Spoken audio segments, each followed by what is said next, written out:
Take a seat at the kit, grab your sticks, and count us in as we choose the top 5 drum songs coming your way next. Welcome, friends, to the 3324 podcast. Another top 5, Eric. Here we are. And one that is very near and dear to my heart. Yes. I've been sitting on this for years. Okay? He's been sitting on this like a hen sits on an egg and carefully takes care of it and make sure it comes along and nurtures properly.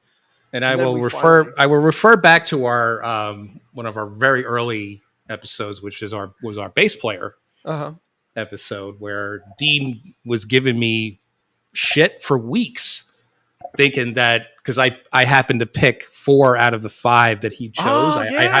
I happened to like, and he called me like, "Oh, I'm sorry, I'm so predictable." And I was like, "Well, it's not that you're predictable. It's that I know your taste. I know who you like." Yep. So in this case, I think he knows who I'm. Yeah. I mean, I'm literally handing him this one on a silver. Yeah. Well, and that was an idea we had in the very beginning. Is at the end we used to try and figure out, like we used to do instead of honorable mentions, like we used to figure out like a scorecard of what we thought someone else picked, and after that disaster, he pretty much knew. I'm like, this is just not going to be good. So I was like, well, we'll find a new ending piece to put in.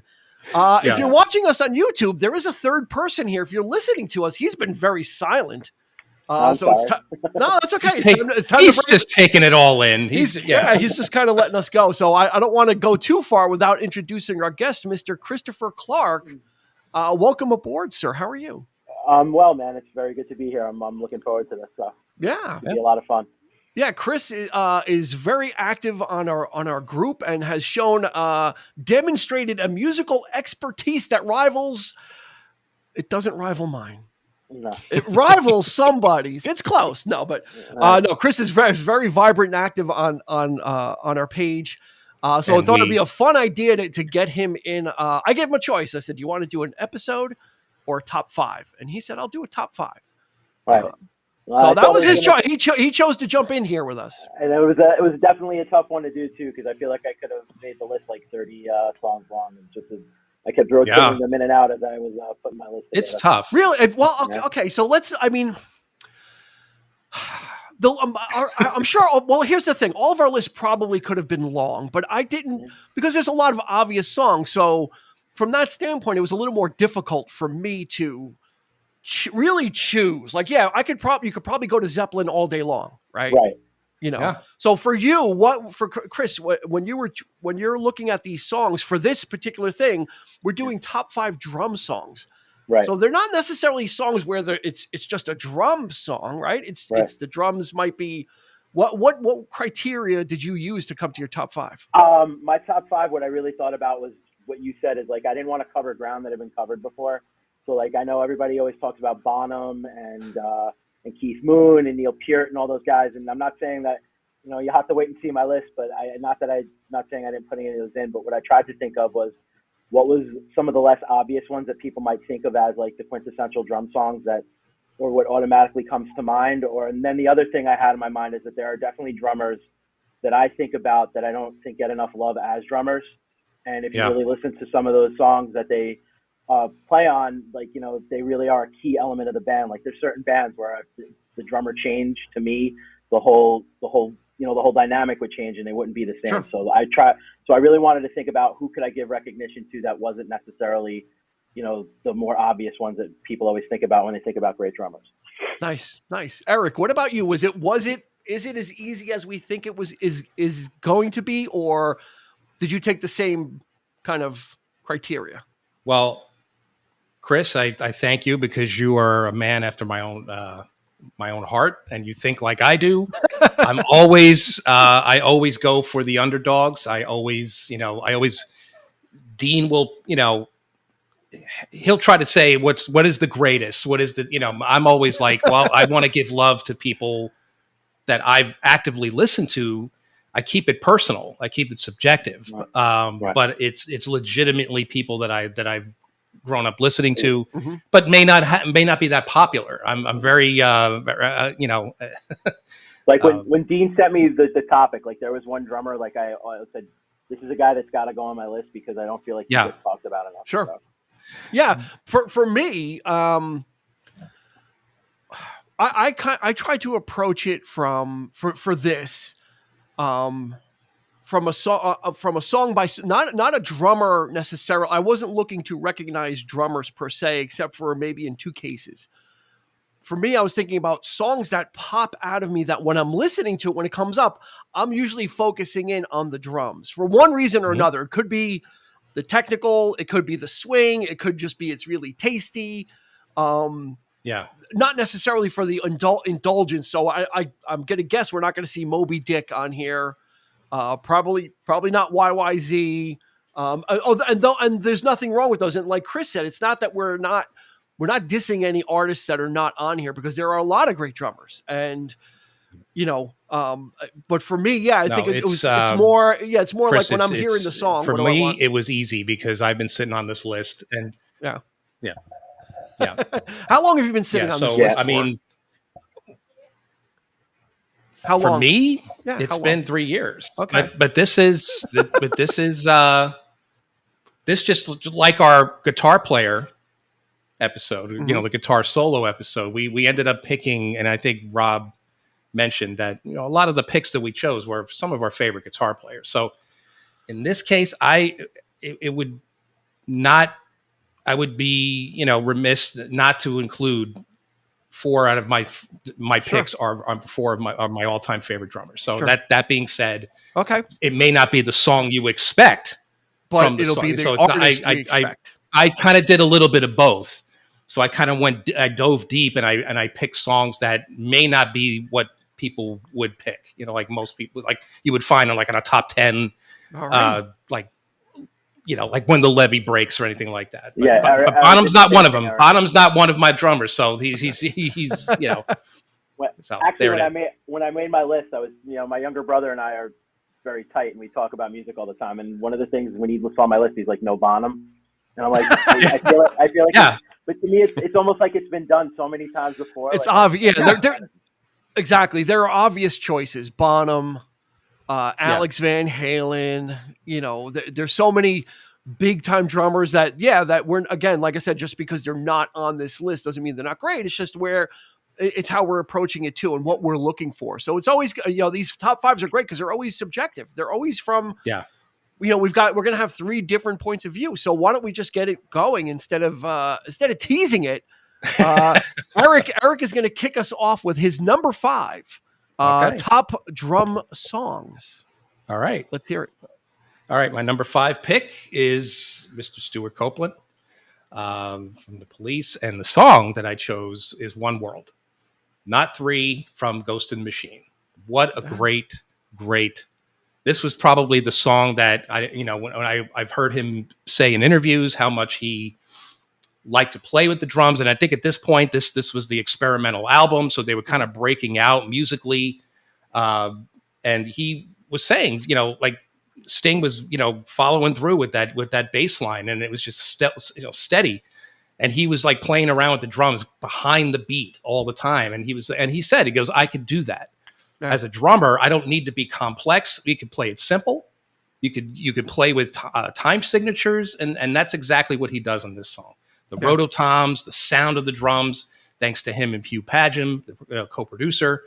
He really developed that drum sound and became that signature. He really put a stamp on what his sound was going to be, and I think this song is a perfect example of that.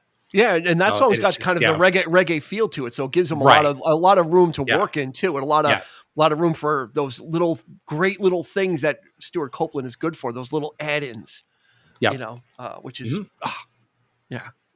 not surprised. It's a great choice for a song. It's a great choice. And it's true that drum sound is just so distinctive when you hear him play that pop that his drums. It's Copeland. Yeah, certain drummers have that.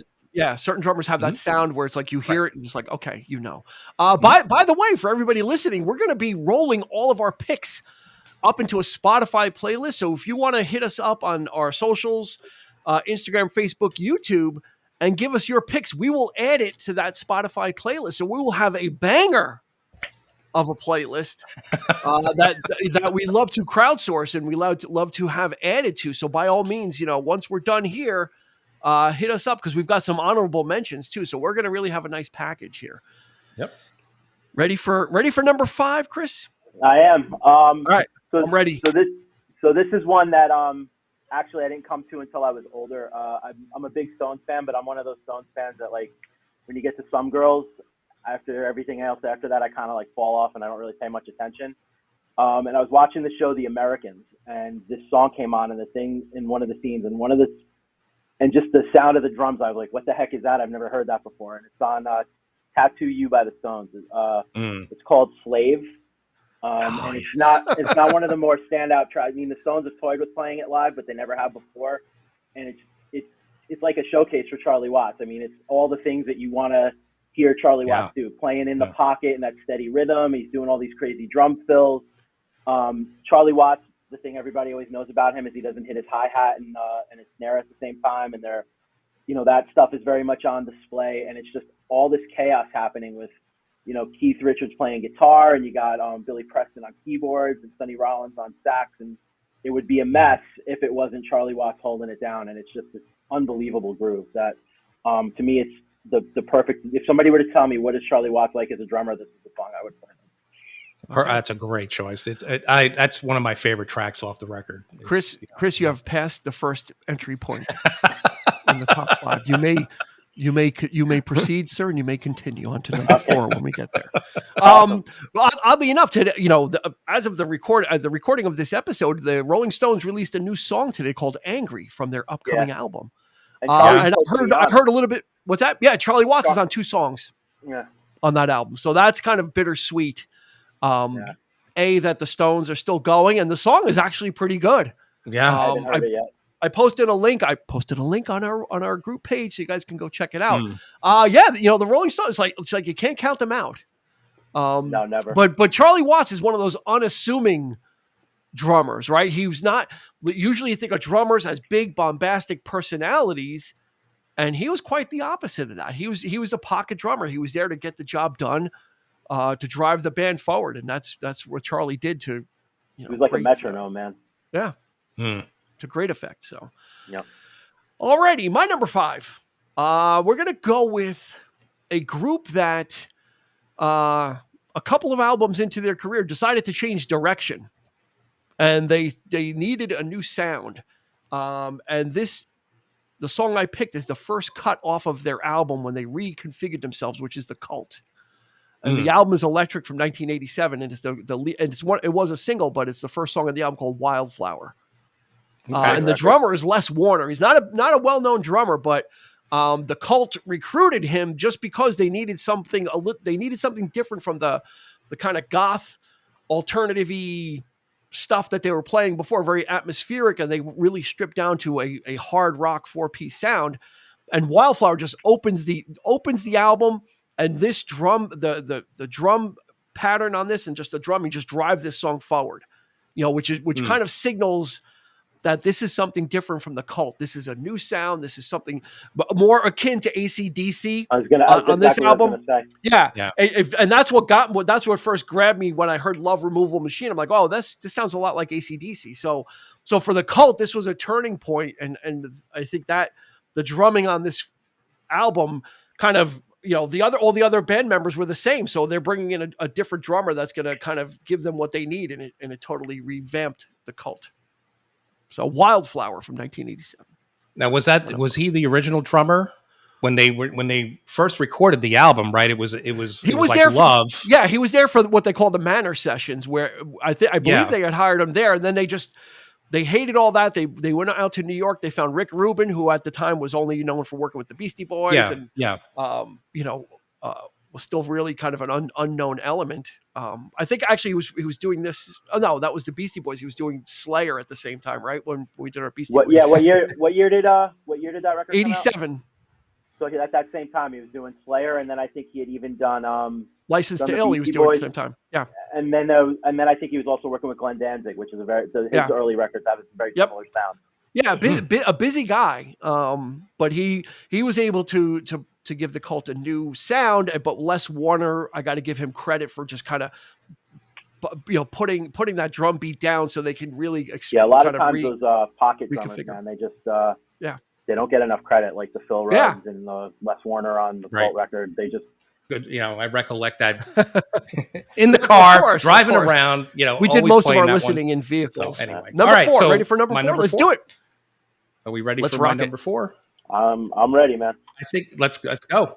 Let's go. All right. So my number 4 is a drummer that I was actually very, very fortunate to come across very early as a pre-teen. Pretty much when I turned I think it was 13, 14, or maybe a little bit older. I think I was taking drum lessons at the time, and I found this thing called jazz fusion, and the drummer that turned me on to this guy was he could play just like him. And it's kind of an odd choice. It is an outtake from his first solo record. The drummer is Billy Cobham.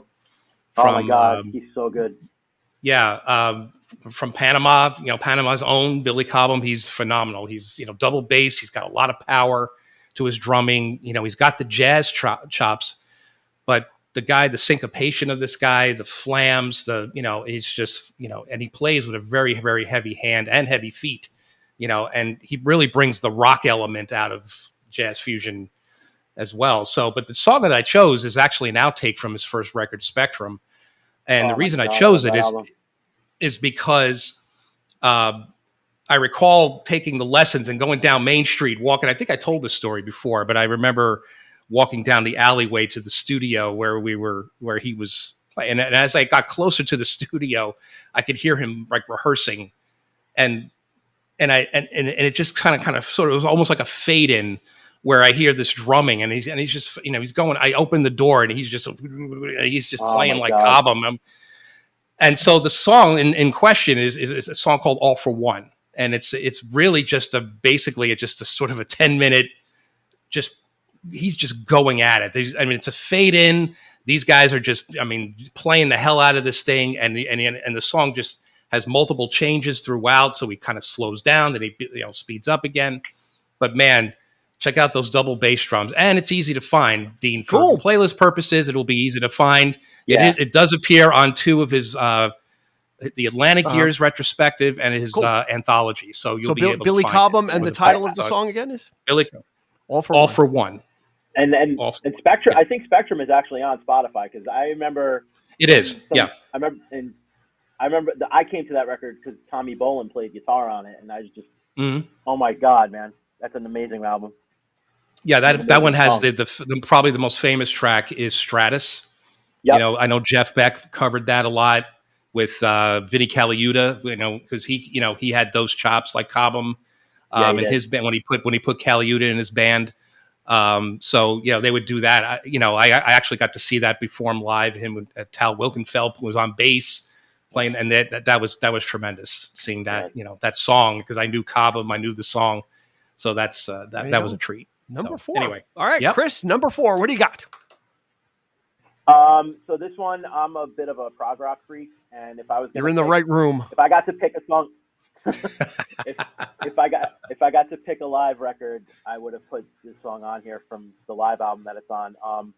It's from the album Duke by Genesis. It's kind of that transitional album when they went from prog to a little bit more poppy, but the prog is still there, and it's the opening cut, Behind the Lines, with Phil Collins playing the drums, and he's not doing anything too crazy. It's basic 4/4 time, but what he's doing within that 4/4 time is just insane. All those crazy fills and the flat flourishes on the cymbals and stuff. It's just, that's the thing that always stood out to me about that track, is what he's doing on the drums. And Phil Collins, people say he's a good drummer, but I don't think people really realize how truly great of a drummer he was before he got ill and couldn't play anymore, which is a real tragedy. And that's definitely, to me, one of his best moments. Eric, you can take the commentary. I can take the commentary, and Chris, you kind of stole my thunder there. He is one of my favorite drummers of all time. Yep. So I'm just gonna switch probably my pick out with an honorable mention that I have, and then save the honorable mention for. Yeah, okay. We knew it was gonna happen. Okay. Okay, so no. I'm trying to avoid overlap, but there it is. Okay, we're gonna give. But that's a great choice. That's a phenomenal choice. And when you speak of 4/4 time, man, his version of 4/4 time is Yeah, not 4/4. It was crazy. I read about the cut before, and I was like, this is. I was shocked when I heard it was in 4/4. I never realized that before. Yeah, it's crazy because he plays a lot of he does a lot of trickery on the hi-hat and his cymbals, the cymbal work. Kind of, he adds those little those little things in there to really make it sound like he's doing more. But is he? You really can't tell. But it's great. Yeah, it's just he tricks you. But, and the way he used to come out and play with Chester Thompson at the beginning of every show, doing that, the two of them out, is so amazing. Yeah, I could go on. Yeah, he knows. We're going to be doing a Phil Collins episode coming up, so it's there's one on the horizon. So, Behind the Lines by Genesis with Phil Collins behind the kit. So, yep. Cool. Mm-hmm. All right, we're building up. For my number 4, let me ask you guys a question. Anybody here ever heard of the Purdie Shuffle? It sounds familiar. Drummer Bernard Purdie. Bernard called Purdie, the Purdie Shuffle. Well, this song is not what you think it is. The drum work on this song is a combination of the Purdie Shuffle and John Bonham's work on "Fool in the Rain." That's 1982. The song is "Rosanna" by Toto, with Jeff Porcaro doing a version of the Purdie Shuffle and a combination of "Fool in the Rain" also. Rosanna is one of those songs that as soon as that shuffle starts, it sets the tone. Probably a lot of these are our list are going to be pocket drumming. It's guys that set the foundation for the song, and with Rosanna, that's what it is. That's the first thing you hear is that drum, the shuffle come in, and then everything else builds around that song. And Toto, as we know, is a group of studio musicians, so these guys were pros from the get-go. And Jeff Porcaro, just an amazing drummer, and one of those guys that knows how to do that work, has a keen ear. Yeah. Adapted the Bernard Purdie Shuffle appears famously on Steely Dan, Asia album.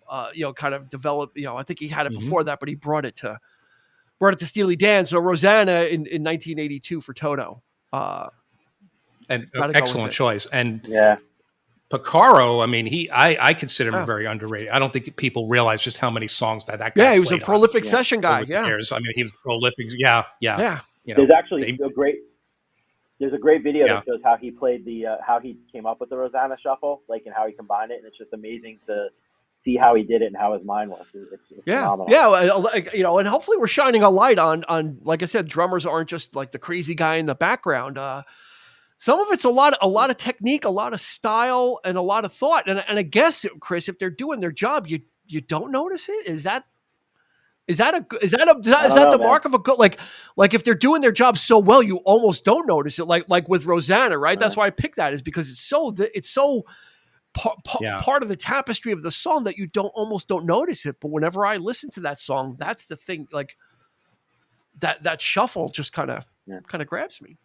Yeah. Right? So it's amazing. No, it's a great pick. He's an amazing drummer. All right. Yeah. All right. We're moving along to number 3. Don't forget, hit us up on social media. Give us your picks, because we're going to add this to a really great. This is going to be a really great Spotify playlist of things we're going to listen to. So, number 3, Eric. All right, my number 3 is a drummer that I happened to come across in the 90s. As you probably heard us talk about the 90s, and 90s wasn't exactly our, or at least my era of, I was still listening to songs of the past in the 70s and still digging on. So, but, and, especially, when it came to drummers, to me, drummers of the 90s, and you might, obviously, a lot of people would disagree with this statement, but I think they all kind of have the same kind of sound. But this drummer kind of really stood out for me, and it's Jimmy Chamberlin of the Smashing Pumpkins. And he, and I couldn't pick a better choice than Tonight from Melancholy. Yeah. It's a symphony of drumming. I mean, it's the song itself. It has that kind of flair to it. But I mean, you got everything. He's got the rolls going. He's got the flams, and then the song slows down to that quiet rim shot, and then it just builds up from there. And it's just a phenomenal performance on I love it. And he's just, struggled with addictions and all that kind of, actually got outed of the band, and then he came back and they welcomed him back in the fold. But he's one of the standout drummers of the 90s for me. Cause he just had the solid technique, and he had like drummers from the past. Like I'm thinking stuff from the 70s. Like, he could probably do a lot of jazz fusion type of stuff. And I think he's got those chops of really being that kind of a drummer if he really wanted to. The Pumpkins were always one to expand upon their horizons anyway. Yeah. And I think he was the great almost fit sounds like there's timpani in that song. Like those, those big kettle, like really kind of goes for it, kind of with that big, like you said, the big orchestral sound, or a big, really, a big arrangement for that song. Yeah. Which was something different for the Pumpkins as well too. So, wow. Mm-hmm. Yeah. I mean, that's a good choice. Chris, what do you have? You have something to add to the Pumpkins? No, I was gonna say Jimmy Chamberlain actually was a jazz drummer. He okay. His resume actually does have some jazz in his background. So that's the thing. I kind of gravitate to those kinds of drummers. I think I instantly recognize that technique in my head. Like, oh, this guy's got it. You kind of feel it. You know what I mean? Like, feel the rhythm. But as it were. But yeah, those are probably my favorite types of drummers. At least drummers who have that ability, even though they may not have to do it, or perhaps the song doesn't require it, or they're just the pocket drummers that you need to just do what's necessary. But to know that they can do more than that is always it's always great. And there's probably some solo record in a bargain bin somewhere that they put out that they that nobody bought. That they, where they're doing this kind of stuff, or playing with a band that nobody's ever project. Heard of. So that's right. So. All right, number 3, Chris. You ready? You ready for number 3? We're right in the middle of our countdown. So since Eric just did a 90s drummer, I'm going to do a drummer that I got into in the 90s. I can honestly say that this guy's era of the band is probably one of my favorite bands of all time, and I'm talking about Mike Portnoy, who was in the band Dream Theater, and on their third record, they opened with a cut called 6 O'Clock, and it's just him like basically showing off a little bit in the beginning. It's just an amazing drum. It's this amazing drum roll, and he's holding down a song where there's a lot of stuff going on. It's just very. He's a bit more of a flashy drummer, but he's also one of those drummers where when you hear him hit a drum, that it's him playing it. He's a phenomenal musician, and I don't think the band has sounded quite the same since he's left.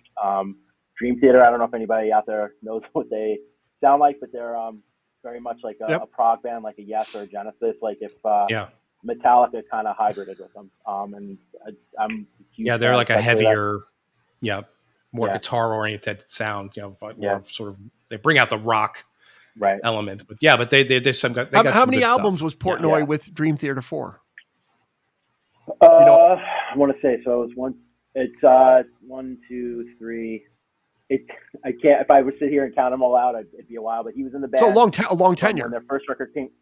Okay. Yeah, he was in the band from '89 until 2000. Their first record came out in '89, and he was in until 2000. Okay. Yeah. So he was really, basically the drummer for Dream Theater. Yeah, and he was essentially like one of the leaders of the band. So his, he was very prominent in their sound and in their writing. Cool. What was the name of the song again? If anybody is enough, 6 O'Clock. Okay. Want to make sure that we get the right songs too. Actually spelt out like time, like 6. The number 6 or SIX? Like what you would know, like like the 6 with the colon and the zeros. Wow! All right, clever Dream Theater, very clever. All right, so I'm gonna give you guys a little hint. I don't have anything from the 90s. Even in my honorable mentions. And I thought about it, but there, I was listening, I was enjoying the 90s for different reasons, not necessarily for the drumming. It was more like the grunge stuff, like the actual material and the style of music. And I thought about it. I really didn't pick anything from the 90s that kind of like grabbed me. For my number 3, Eric, guess what? We're bringing out we have to bring the bell out. We haven't used the bell in a while. Usually, I would have been very disappointed if you didn't pick him. If you did not pick him, I would be like, we're done. Why did we do this list? Chris, if you don't know what that bell means, whenever we make a reference to Jeff Lynne or Electric Light Orchestra, we have a bell that we were. I was going to say, is it Bev? I was going to ask you if it was Bev. It is. Well, usually when we're ringing the bell, it's a Jeff Lynne mention. It's rarely ever anything else. But yeah, Electric Light Orchestra, a certain pocket of time, because as ELO went further into their career, Bev Bevan got less active. The songs required less or demanded less, and the drum got really gated and had a really kind of different sound. But there was a couple space album where he had that big classic rock sound that gave ELO that, like, the drums were able to match the orchestra, the orchestral elements, and the bigness of those albums. Yep. Were backed by someone who was able to kind of bring that majesty. And actually, the song I'm picking is Shangri-La, off of a New World record from 1976. Well, okay. What did you think it was going to? I thought it was going to be Fire on High. I thought about that. You know what? The only one of the reasons I didn't pick it is because it's like about 2 minutes of not a lot of things going on. Then it takes a while to get to the main riff, and then it takes a while to get to the drums. I like Shangri-La because it has those elements. It's got those big fills that Bev Bevan does. Those. You're right. It's great. It's a great choice. Yeah, it's a great song. It's Beatles inspired.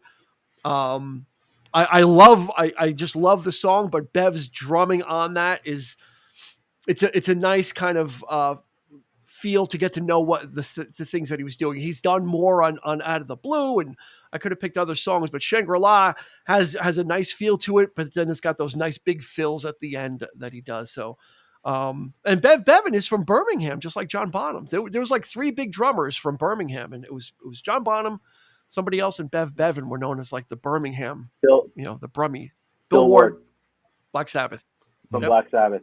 In fact, Bev Bevan replaced. I was just about to say. I think it was actually in '83. That's I right. think it was actually, right? Because that was when ELO was on hiatus, and he did some dates with them. So, which blew my mind back in the day. For ELO fans back then, we were like, "What the hell is Bev Bevan doing in Black Sabbath?" We didn't get it. I remember seeing the leather vest he's wearing. I remember seeing the photos, or maybe even a performance. It might have been I don't know where we saw it, but I think, we caught some of that footage. Yeah, we didn't know that it was regional, that they were from the same area. Like, we didn't connect that. Right, we just thought, why is Bev Bevan in Black Sabbath? It's like, it doesn't make sense. but very random. It seems on the surface like a very random pick, but he acquainted himself or whatever he did. He did it very well. He stepped up to the plate. But with ELO, as much as Jeff Lynne is the sound of ELO in my mind, or maybe in Eric's mind, Bev Bevan is as much the sound of ELO, because that. Yeah. I will totally pick the latter. What you just said. I mean, you can't dismiss the contribution that him and Kelly Grauka on bass had with that band, and Richard Tandy. They were the band. That was ELO for me. I mean, it was like, Lynne took it in a different direction, but he just. That big sound that they had in the 70s. There's nothing. And they all, and those booming drums were a part of it. So, all right. Number 2. We're moving on to number 2. Are we ready? Chris, you've made it through the first 3 doors. So, okay. Still. Excellent choices. I mean, I think the whole thing. It's going to be great stuff. The stakes are getting higher, though, Chris. Now that, the pressure, I don't know if the sweat is beating on your forehead like the guy in Total Recall. The one beat of sweat. I'm pretty confident with the second one. I'm pretty confident with my number. Alrighty, 2. Eric, what do you got for number 2? All right, my number 2 is Genesis, and the song in question. I mean, Behind the Lines. I almost went with the whole. I was going to go for Broke and do Duke's Travels and Duke's End. But again, like Dean mentioned, like you have that long extent 2 minutes of like nothing going on. Yeah. And then the drums kick in, and there's that long, but phenomenal drumming there. Oh, it's but amazing. One of the albums that I really love, and for some reason, even the band doesn't like it very much. I think it's a totally underrated record. And then there were 3. And this is when they first, yeah, there's some great, and especially Phil's drumming is songs like Down and Out and Lady Lies and Burning Rope and what he's doing there. But my pick is honestly, it's Follow You, Follow Me. I love the drums on this song. It's so understated, and yet there's that slight complexity there of him just playing more than what's required. I mean, you hear little bits of percussion. You hear the cowbell, which if you heard the remix of the song, the 2007, it almost sounds like he's banging on a pipe. They really amped up those really percussive things that he's doing, like hitting those other things, like outside the kit, exploring that kit. But yet the flow of the song is just so beautiful. Mm-hmm. The way it's one of the first songs that I was really attracted to when it came to Genesis. When I first got into them, Abacab was my gateway, and then going further back, that was one of that song. I think it's a beautiful song. Mike Rutherford wrote it, and it's no surprise because the bass and him and Phil complement each other very, very well on that song. Really it just flows, and it can almost feel like like you see the video they used to play it on, and where Phil is actually singing while playing. I almost feel like that could be possible. Because it's not easy to sing and play drums at the same time. Not many drummers do it. Nope. But a song like that, I can almost feel like he could have done that. And I know they probably did it just for the video, but it's like, but yeah, I've always loved that song. And it's always, it never leaves. It's part of it's in my heart, so it had to be on the list. So there it is. Yeah. It's one of those songs where it's like knowing when not to play. Like, I can show off. Exactly. The less is more school of music playing. But the thing of it is when he's what you think you're hearing is he's not playing anything, but you know it's there anyway. Like you're kind of filling in the gaps, like of what a drummer could do there. It's like there's more you could do more with this song, but he chooses not to. And yet there is that. It's not just a straight beat. It's not like his poppy stuff in the 80s. It's a little bit more complex than that, but not much. And it's just a perfect blend. All right. Follow You, Follow Me from Genesis. From And Then There Were Three. Yeah. Well, there's not And Then There Were Three. Now it's And Then There Were Two. So, Chris, what do you have for your number two? My number two is from the Professor of Rush, Mr. Neil Peart. And it's the song that I've heard. If you watch the documentary about Rush, you hear the drummer say that if you could have played this song, this was the benchmark for how good you really were. And that's La Via Strangiato off of the. That's one of Eric's favorites. Thank you. It's phenomenal.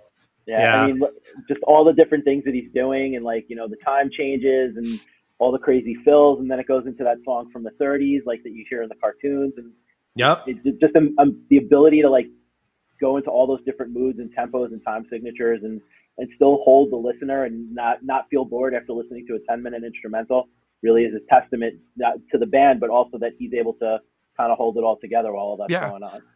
That it is a phenomenal time. And Dean and I talked about this on Moving Pictures.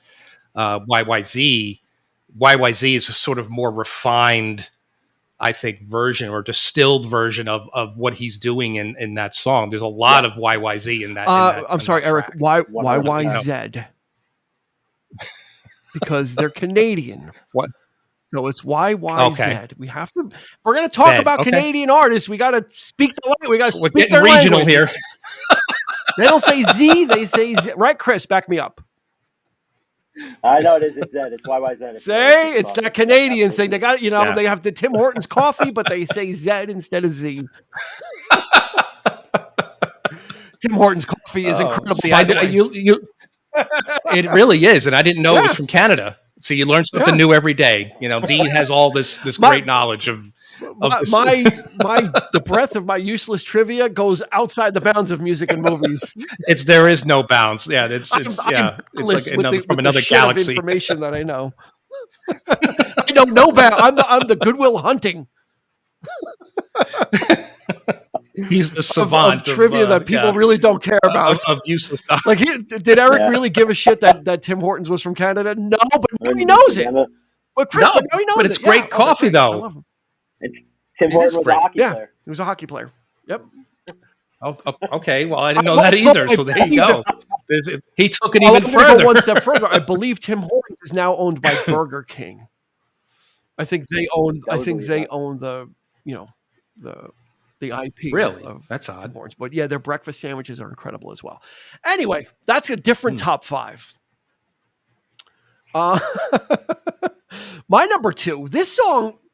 This was probably one of the first songs that I really realized that a drummer, some drummers are in the driver's seat, as it were. Some drummers are the ones that are really kind of driving the bus and pushing it. And this is Eric. He might be surprised. Anyway, it's the song is "Perfect Strangers" by Deep Purple from 1984. I'm not known as a Deep Purple fan, but when that album came out and the song "Perfect Strangers" came out, Ian Pace's drumming is crisp. It's driving. It pushes the song forward in a way that at that time, I was used to the big bombastic drum fills of ELO and stuff like that and Styx and whatnot. But hearing Ian Pace propel that song, which is a very Zeppelin-esque Kashmir ripoff, let's call it what it was, but it was still infinitely listenable. I'm like, oh wow, that sounds like Zeppelin, which was kind of neat. But then, upon listening to it, it's the drumming, it's Ian Pace that's just propelling this song forward for me, and that's what for me, that's what I like about, there's the flashy stuff and the really technical stuff, but this is another one. And that's probably the theme of my list, is that drummers that really just kind of find their place in the song, but are so important to it, that particular drummer. And Ian Pace, I remember that song had the crisp is a really good word for that sound. I mean, and again, a lot of people using the tools of the day, drum machines and electronic drums, and it was very hard to find a really great drum sound in the 80s. And there were certain drummers that and Deep Purple was able to kind of make that leap into the 80s that we always talk about as well. Those 70s artists that they kind of trip into the 80s and don't really know.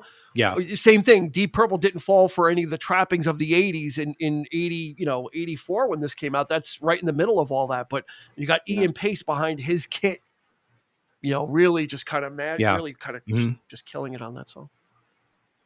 Great choice. And even for the 80s, like Ian Pace, like in that record and just the sound of that record and his drums, it's almost like they didn't even use any of the 80 studio tricks. It still sounds very much like the 70s. Absolutely.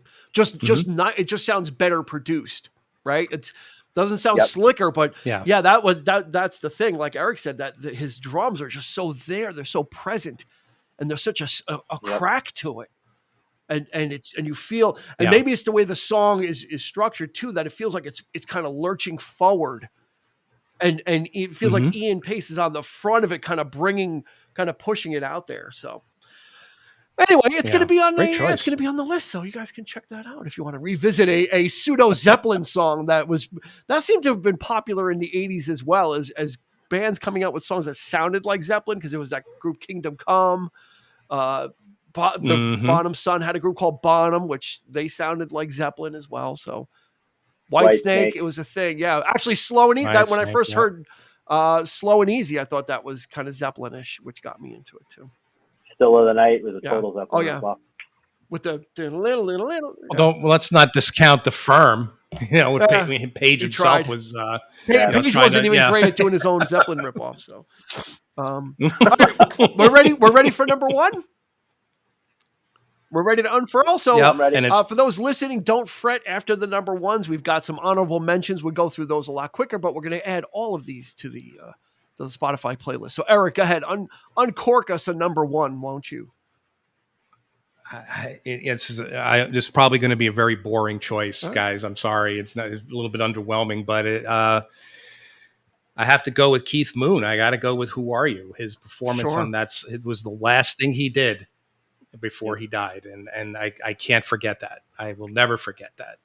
It's just, and the thing of it was such a solid piece of drumming which is not what he's really known for. You know, he's doing a perfect 4/4 time in that song, and it's just, and that's not something that Keith Moon ever did, because he was very much all over the place. But this was I guess he was trying to sober up. He was trying to, you know, and it was a really, really, really committed performance. And of course the song breaks into that stuff with the mallets and, you know, that little symphonic thing that he's doing in the middle there. And, but I just remember seeing The Kids Are All Right in a midnight show at the Pickwick in Dobbs with Glenn, our friend Glenn, and watching that movie and seeing that footage for the first time of them capturing that last session that he was a part of with the gaffer tape, when he's got the headphones, you know, taped to his head, and he's just having a ball. And then just not too long after that, I think it was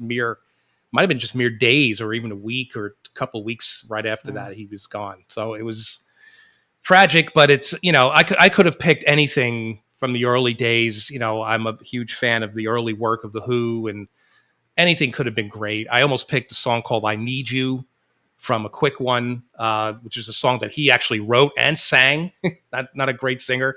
And it's just a sloppy, very, very drum fill, and it just kind of like, the sound of it almost enhances, like it comes to the front, and it's just very distorted.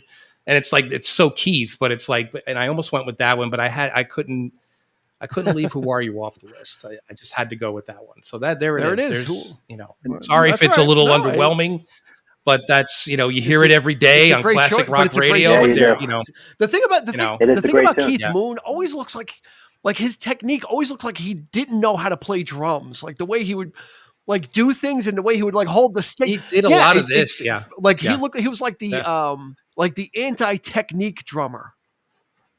Right? Oh, I think he probably did that on purpose. He went out of his way to be not he always looked like drummer. He just this guy was it was like the first time behind the kit, almost like the way he would hold the sticks and kind of hit things and stuff. A very, like I said, non-technical way. But Keith, you know, again, another great, you know, what are you going to say about Keith Moon? It's like, I mean, and it's interesting.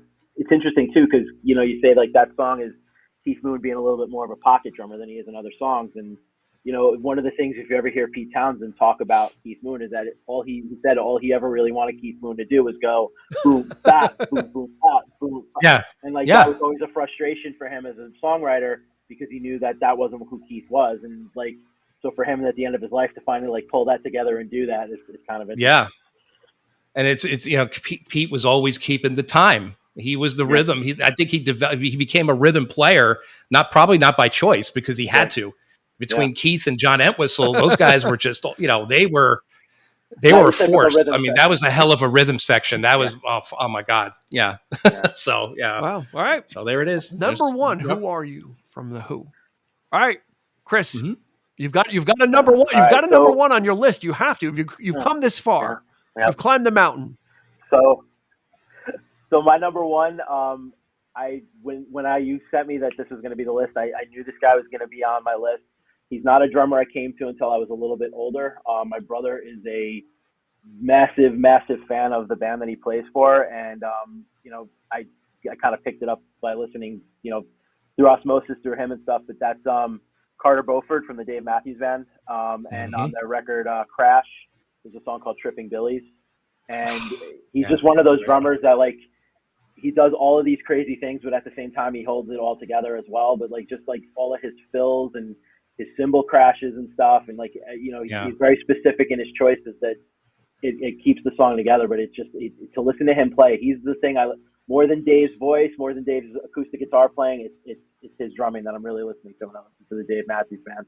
It's just it's so much fun to listen to. Yeah, I love that. I love number 41 on that album. That's my favorite record. Say Goodbye is phenomenal. Yeah, he's great. And somebody said to him, he's like, "Oh, you play." I think it was somebody was interviewing him, and he's like, "You guys do such sophisticated music," and he's looking up at the guy, and he's laughing. He's like, "No, we don't. We're not doing anything sophisticated. There's nothing sophisticated about us," which is odd because he's a very, he's a phenomenal drummer. I mean, they would be a very different band without him. Yeah, absolutely. Tripping Billies from Dave Matthews Band. All right. Mm-hmm. All right. My number one, oddly enough, it's not about who the drummer was, because I didn't know I had a difficult time finding out who the drummer was on this song. I originally thought it was Hal Blaine, but it turns out Hal Blaine played on the rest of this album, but he didn't play on this song. So, and Eric thinks he knows what it is, but he doesn't. Right? Do you think you know the group? I have no clue. I'm going to say Pet Sounds. So you're right. Yeah. No, so it's not the Beach Boys. No, but the Wrecking Crew played on this album. Carol Kaye played bass on this entire album. Hal Blaine played drums on every song but this one, and I thought it was him. I'm like, oh my God, this is such a great Hal Blaine song. But turns out the drummer was Frank DeVito on this song. And the name of the song is Whipped Cream from Herb Alpert and the Tijuana Brass. And it is one of my, what the hell is so funny, Chris? What are you laughing at? I'm laughing because it's a phenomenal choice. It is my favorite drum song of all time. It is. Okay. I was gonna say I've never listened to Herb Alpert until I watched that documentary about A&M, and I got curious. I went down the whole rabbit hole. Yeah. Oh well, I mean, for people of a certain age, everybody's parents had the album Whipped Cream and Other Delights in their collection. You could tell because it's got a woman on it. It's green covered with a woman covered supposedly in whipped cream. It's like an iconic album cover. Yeah, it really Taylor is. Swift actually just tied his record. Herb Alpert had a record that was unbeaten until Taylor Swift earlier in August broke it, of five number ones in 1 year, five different number one albums on the charts. But this is the title track from Whipped Cream. And yeah, so Herb Alpert's stuff is very catchy. You used to hear it on game shows, but the drumming on Whipped Cream, it's got starts, stops. It's got the snare and kick drum combos. It's just one, like Herb Alpert obviously is known for his trumpet playing, and that's what the music is known for. But on Whipped Cream, for me, it's about the drums. It's the drums that kind of keep me. It's always hard. He does things that are hard to predict. He'll throw a snare in. He'll throw 3 snare hits in a row when you think there should be 2 or 4. He throws in the kick drum when you think there should be a snare. So this guy Frank DeVito, whoever he was really kind of working it out, and wasn't just, the thing about those session players. I think we've talked about it in other episodes. Sometimes session players come in and they're hired to do a job and they do it. But if you get session players that are invested in what's going on in the music, that's when the magic happens and they can bring something else to it. And Whipped Cream, it's the only instrumental as well that I picked. But so it's by Herb Alpert and the Tijuana Brass, 1965. The song hit number 68. I'm sorry, on the Billboard charts, but the album was number 1. This guy could do no wrong in the 60s. Herb Alpert. If you watch that documentary, I never realized how big he really was. I thought it was just the one record, and I didn't realize all the other ones that came with it. And nor did I realize that that was the Wrecking Crew. Yeah, on that album. And actually, it was mostly only him. Up until that album, he had pretty much done everything. He'd even doubled the trumpets. He would just double them himself, and he used the Wrecking Crew. And this one became so popular. It's like, okay, I need a band because we need to go out on the road. So I actually need to hire people. So he actually, he went out and, then they became a group. And also he's the A in A&M Records. He's the, Gary Moss is his partner. So, and a champion of a lot of groups in the 70s on the A&M label, like the Police were on A&M. So, there we go. That's our top 5. Some notable omissions. Ringo Starr. Yeah. Anybody did you think about the Beatles, Eric or Chris?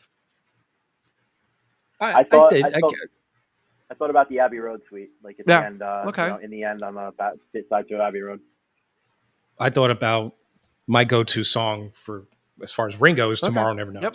I love the drum sound. That and I'm Only Sleeping. I love the drum on that as well. It's a kind of a lazy drum, but I love the sound of it. I thought about I Saw Her Standing There. Heavy. Which was the first track off their first album, which kind of represented something totally new. But we haven't gotten to honorable mentions yet, but I'm assuming that. Well, I'm saying, so you don't have Ringo. He may show up as an honorable mention, but in the main thing, like we said, no Bonham. Yeah. Just like when you go into a guitar shop, they say no stairway, right? You're not allowed to play Stairway to Heaven when you try the guitar out. No Moby Dick. All right, so Eric, why don't you give us your first honorable mention? We'll see how many we go through quickly. All right, so great, just a random, just really great, powerful drum performance from the 80s. You know it right away when you hear it. It's Some Like It Hot, Power Station. Nice. Tony Thompson. Yeah. Phenomenal drum sound on that song. They, from what I understand, John and Andy Taylor wrote the song with Tony Thompson in mind. Yeah. They were seeking him out. We want this guy to play this song because they knew he had the chops. He knew they had the power, the R&B flair, but also the power behind it. And it's a killer drum pattern on that. Even though it's doctored up, there's some electronic work there going on, some of the techie kind of stuff, but wow, it's one of the great drum sounds of the 80s. It just stands out for me. That's one of the few records where that 80s drum sound really does work to the advantage of the material. Absolutely. Yep. I'm going to throw it. This is outside of my honorable mention, but since you mentioned Tony Thompson, I think we're going to throw Like a Virgin on the list as well. His drum work on Like a Virgin is like that makes that song too. Like Tony Thompson on Like a Virgin is just front and center there. So that's just I'm tagging that one onto Eric's Tony Thompson, which is Power Station. I would have expected that out of me. I love that album. Anything off of Riptide, right? By Robert Palmer. Robert Palmer, man. So, all right, what do you got for an honorable? Chris. Oh, well, it's okay. You're next. Sorry, man. That's okay. I was going to say Introduction by Chicago. Record. Danny Serafin doing all those crazy time signatures on that song and being able to keep up. And, it's insane. Like what he was asked to do on that track is crazy. I was thinking about Old Days from Chicago. It's got all those fills. That song is like chock full of like him just kind of filling. Danny Serafin, another great drummer. I've never understood why the band is always so down on him when they were interviewed, because he was just, to me, he was like the heart of the band when Terry Kath. He was as much of a virtuoso as Kath, as Robert Lamb on the keyboards and the guys on the horns. Yeah. Those early albums, that first album was the perfect record. He's no slouch. Absolutely. My honorable mention. Yep. Okay, I'm going to throw my hat into the Phil Collins thing. So we're going to get 3 Phil Collins on here. No. Okay. This was actually my introduction to Phil. This song was actually my introduction to Phil Collins, I think, because I ran out and bought the cassette. I Don't Care Anymore. Off of Hello, I Must Be Going. This was the song I heard that was like, wow, okay, like, yeah, this is really neat stuff. I went out and got the cassette for Hello, I Must Be Going. Fell in love with that, devoured that, and then went backwards from there. I wasn't on board when Face Value came out. So for me, it was I Don't Care Anymore because it had that reminiscent, although it's not. But people say, oh, it's like In the Air Tonight, but it's not really. Yeah. But it's got that drum, it's got that drum work in the beginning. So I just kind of in reviewing the stuff with Phil Collins, I'm like, let me go back to the very beginning and what grabbed my ear, and it was I Don't Care Anymore. Yeah. All right.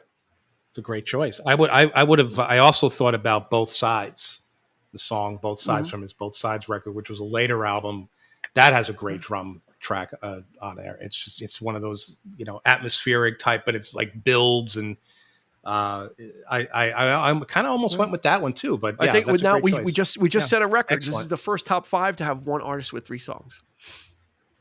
So anyway, another honorable mention. What do you got? Well, we just talked about the great Robbie Robertson, didn't we?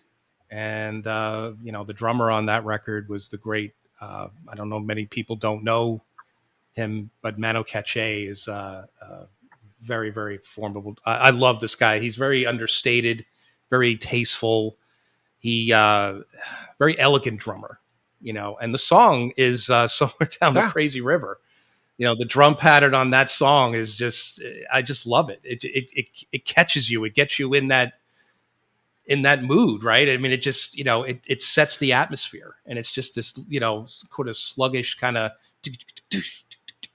like, and it really carries the song. And then of course, Robbie's, the spoken word, just, let me ask you a question. Great performance.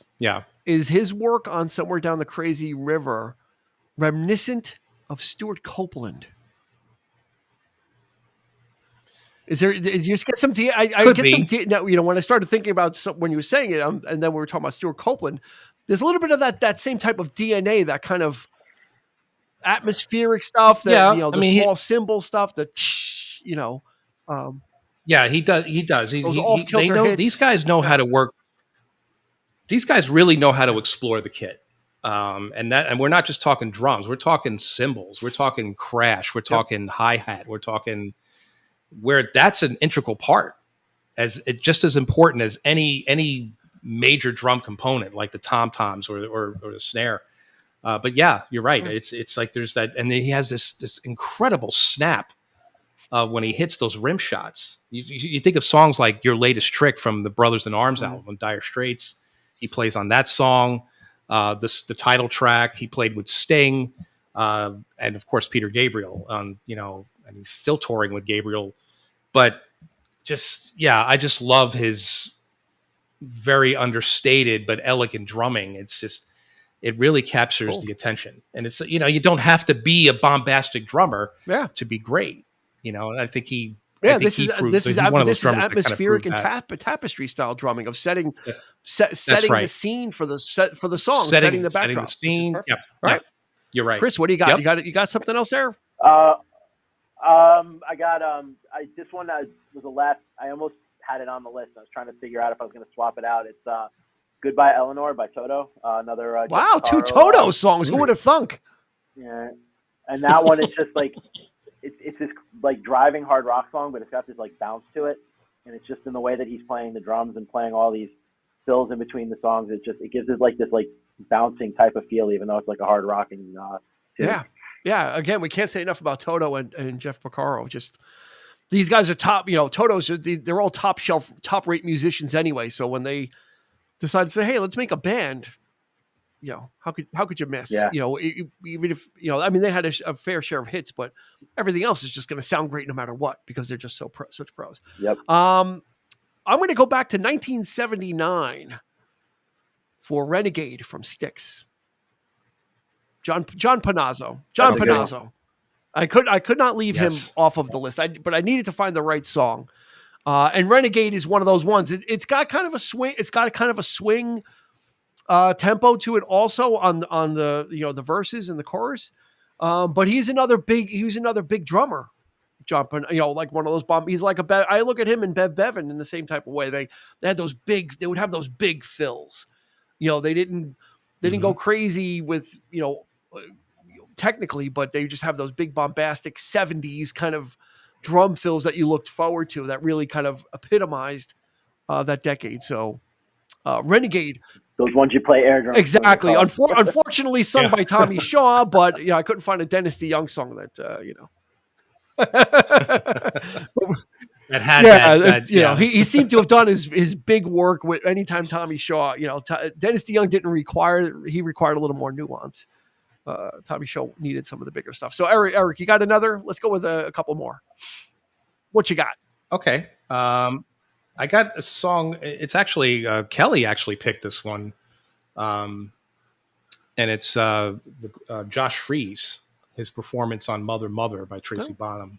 Oh, that's a good tune. Yeah, as we know, he replaced Taylor Hawkins in Foo Fighters. He's now the drummer for them. But yeah, it's a formidable. And I didn't really think about it. But she, I was kind of asking, I always like to ask my family, so what do you guys got? What do you like? And I always kind of like to throw those in. And she's like, yeah, I really like the drums on that one. I really love that song. And I listened to it. And I'm like, yeah, this is pretty formidable. And he's very comparable to, the late Taylor Hawkins and Dave Grohl. It's that same, like I mentioned before, same kind of style, same kind of that heavy, drumming, very, very similar in sound and technique. But yeah, But I really, really dig the fills on this song, and it's just a great, just a really great rock, especially when she, when it really builds to that moment where she's screaming her bloody head off, and it, the drum really just kind of accents that. So it's just, really powerful. Alrighty. Yeah. Let's scoop out another one, Chris. Heart of the Sunrise by Yes. Bill Bruford playing the drums. This guy's really, holy shit! This guy. I mean, I gotta tell you, man. You're really pulling out all the stops. I foresee a prog rock podcast being spun off, not having anything to do with me. But I foresee a prog podcast maybe on the horizon.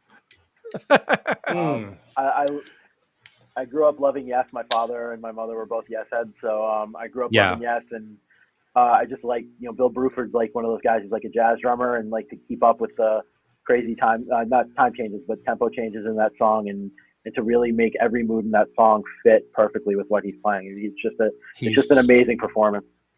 One of the greats. He's right up there with the likes of, Pert and, and Phil, and these guys are just. Didn't he retire recently officially? Right, he said it's time to hang it up. Like he kind of. Bill Bruford. Yeah, he was in. And he wasn't afraid to experiment either. In the 80s, that rendition of King Crimson was probably my favorite. Oh, it's phenomenal. Was with Adrian Belew and Fripp and Tony Levin. And I saw that show, one of their shows, and I just remember Bruford having nothing. I mean, he had a wall of just electronic drums hanging off the wall and cymbals and all kinds of. I mean, how the hell did he even reach half this shit? I have no idea, but somehow he did, and it was just a cacophony of like percussion, and it was just phenomenal. I was like, whoa, this is cool. Yeah. I wasn't actually prepared for that back in the day, but yeah, it was great. And then to even walk away from Yes, like right when they were like at the peak of their, and then to say, nope, I want to like do something else, just really shows like a dedication to this craft. Yeah, absolutely. Yeah, Bill Bruford is a drummer that many people probably haven't heard of, but definitely as far as prog rock music goes, just one of the standard bearers for the different groups he was in. Yeah. I'm going to bring us up to 2003. See, so I didn't have anything in the 90s, but I'm going to go pretty recent. Seven Nation Army by White Stripes, Meg White. That's just raw. It's just raw. People, and we talked about it on our White Stripes episode. People drag her. She's a shitty drummer. She's whatever. No, she's not. She's a really great raw. She's a raw drummer. Not. She matches, especially in this song, which was basically just the guitar. It's just guitar and drums anyway. But this is really a stripped down song, and it's just raw energy. And she matches that. She really, is formidable. I like her. I like her drumming. She's powerful. She's raw. She's not maybe technically proficient, but that's fine. I don't have a problem with that either. You don't need that for the White Stripes. For what they do and how what their kind of roadmap going forward was for them. That's what it was. It's raw, bluesy material, unhinged, not perfect. And right. And I don't think, I'm sorry, but a lot of people don't seem to realize just how difficult a simple beat can be, and to keep that going and steady and keeping that rhythm and keeping it straight and keeping it perfect. That's not easy to do. It really isn't, because you could be off and a lot of people will be like, no, you're not playing it. I think of, Whiplash. Dragging or that movie. Yeah. Dragging or leading. Yeah. Oh my God. That was slap in the face. But no, but I'm saying, but seriously, I mean, I think it's, the drumming, I don't know if it's become a lost art or not. I mean, a lot of people like to use samples. They like to just kind of sample what they're doing and then use that as the basis of what, in today's day and age. And there's a lot of that going on. Drumming is, I don't think they get the appreciation that it's not as prestigious as it used to be. I don't even know if it was ever prestigious, because drummers are drummers are a dime a dozen. It's like guitar players are, like you could say that about guitar players too. I mean, there's just so many greats, but it's like I don't know. It's an art to me. It's an art in itself. Absolutely. It's probably, what it is. It's probably, it's harder to stand out. Right. Because the lead singer is the glamour guy, the guitar, because they're all up front and they're moving around. Even the bass player can walk around and be around, the drummer's kind of planted back there on their throne, but that's it. That's where they are, so it's kind of, just from a visual standpoint too, it's not very glamorous. It's like, oh yeah, he's the one keeping time while we get to do all the solos and the melodies and do all this kind of crazy stuff. So, Chris, you got one more? Yeah, I'm the One by Van Halen. There it is. Okay, Van Halen made it in. It's almost like a vaudeville type of song. Like you can totally see like the influence of like where they came from playing with their dad and big bands and stuff. And it's a lot of like stops and starts and like using using again that jazz element and hard rock. And it's always one of those songs on that Van Halen one that stood out to me in particular because of the way he attacks the drums in the song. Nice, Alex. Wearing the Tarzan outfit in the what is it? Not the Pretty Woman video. Is he play Tarzan? Right? Yeah, I Panama. Think or Panama. No. I think it's Pretty Woman because Eddie Van Halen's like the gunslinger. David Lee Roth dressed as Napoleon. Michael Anthony's the samurai, and Alex is Tarzan. He's sitting in the hut, and then the girl calls and he gets the knife and he puts it in his. I know too much about this stuff. I think that was one of the first band videos on MTV. Yeah, it was a little racy first time. Okay, my final one. I've got one on here, but we've already recognized that person, so we'll leave it. I'm gonna go to 1983. She's a Beauty by the Tubes. Mr. Prairie Prince, who was actually one of the founding members of Journey. For me, this is 80s done right. So the Tubes were like a 70s art rock band. And they kind of sailed into the 80s on that new wavy sound, but this has got the traditional drumming on it. And She's a Beauty is just an infinitely listenable song, but it's got that organic, real drumming. They didn't go with the drum pads and the electronic sound. And I think it kind of grounds it a little bit more into a little more rock, a little bit less of the 80s sounding, a little bit more rock sounding. And Prairie Prince's drumming on this is a lot of nice work. It's very tasty. It's not anything special. It's not gonna change the world, but on She's a Beauty, he's really kind of in there. Again, for a time when the drums were electronic and sampled, to have a song like this that sounds firmly like the 80s, but to have this really kind of almost classic rock drum sound to it, was really nice and refreshing. And it's whenever I hear She's a Beauty, it's like it's about the drums for me. So Fee Waybill. It's a good one. Fee Waybill. Yeah. So I think we'll stop it there. That's like what, four honorable mentions and 5. So that's 9 each. Right? So that's going to be a nice. I think I only have. You didn't. I don't think we did. You skipped me. How did we skip you? I think I only have 3. Give us another one then. One more helping. Goodness. What? Well, you know what? I'm gonna go for it. I'm throwing. Okay, there we go. Mix. He made the list, and it's not, and it's the Crunch. All right, that's gonna work. From House of the Holy. That works for me because it's just it's just an odd signature. The whole song everything is odd about Bonham is odd. It is a weird one. It's nothing. This is Zeppelin like doing something completely different. And I love the song. I always have. And that's one of my favorite tracks by Bonham, but so it's not the heavy, sort of when the levee breaks or Moby Dick, it's something different that he's actually doing a little bit of jazz there. I mean, I think he's just going a little bit off and he's just on purpose. And I think it works. All right, there you go. I think it works. The Crunch. Yep. The Crunch. So there it is. The Crunch. Where's that confounded bridge? Yeah. Awesome. Yep. Well, I think we've got a really interesting and eclectic list that we'll have on Spotify as a playlist. So, like I said, we invite you, the listener, to join us on Facebook, Instagram, or YouTube, and let us know what you'd like to add to the list. We will add it to the Spotify playlist, so you can say, "Hey, I helped to build that playlist as well." So a lot of great stuff in here. And again, the great thing about this is it's not just they're not just songs with just drums in them. You know, like I don't want people to get scared off when we say drum songs. It's like, oh, it's not just a song with only drums in it. So it's great musical experiences, but hopefully we're gonna kind of ask you to pay attention to the drumming. Maybe you do, maybe you don't. But on these songs, we want you to kind of turn your ears a little bit towards the drum sounds that are being made on these records and give them a listen. So, Chris, how do you think you did? You made it. I hope I did okay, man. I made it. I feel like I did okay. I definitely you did. You did fantastic, sir. Dude, you picked some formidable. And this is going to be a long. We got to warn you guys. It's going to be a long playlist because some of these songs that you chose.